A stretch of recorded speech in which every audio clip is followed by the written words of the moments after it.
You don't think 2020 was a real election? Well, no. I mean, it was an election, but I think that a lot of people are focusing on the wrong things when they're talking about it being a quote unquote rigged election.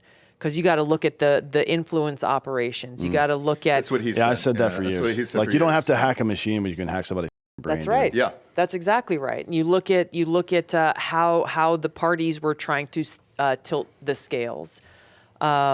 You look at the freaking ongoing coup that started against President Trump from the time that he was running in 2016.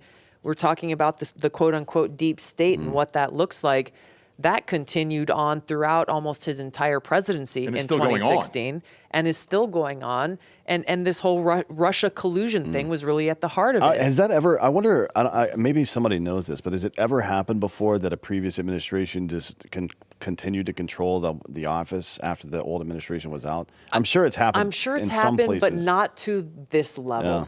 Because there's never been... Because it was the entire intelligence community. It was. Like every retired IC guy who was a fucking, like let's say, out of GS, right? Like above GS level, was writing letters like, oh, this is real. Like, no, it's not. And then they came back a couple years later with the Hunter Biden laptop like, oh, it's fake. Like, no, it's not.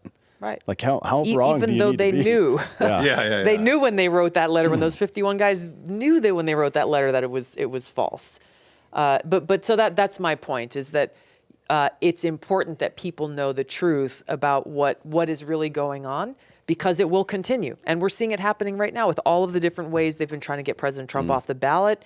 You know, I know that we will continue to see more of these kinds of effort. And this is where I tell people, as flawed and as problematic as this system is, the only way we get to a place where we can start to fix it is to engage in the process, is to actually vote and make informed votes. Don't just follow blindly party line. The Democrats, one of their things that I always found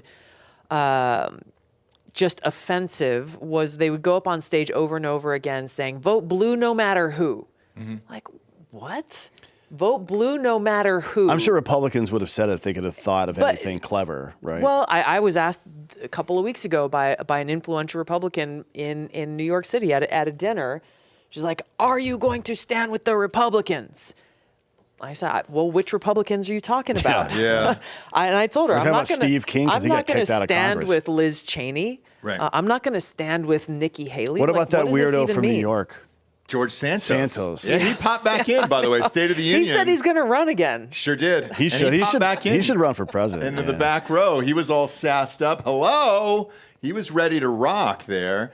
He has, I think it's, what is it, in his Instagram bio, or maybe it's his, I don't know, OnlyFans, where he says he's an iconic former member of Congress. Yeah, he's a little Maxinista is what he is. He's a TJ Maxx guy. Something. Likes to get all classed up over there. Is that what they call it, Maxinista? They do on the streets. Again, I've got people. That classy joint, TJ Maxx. Yeah, whatever.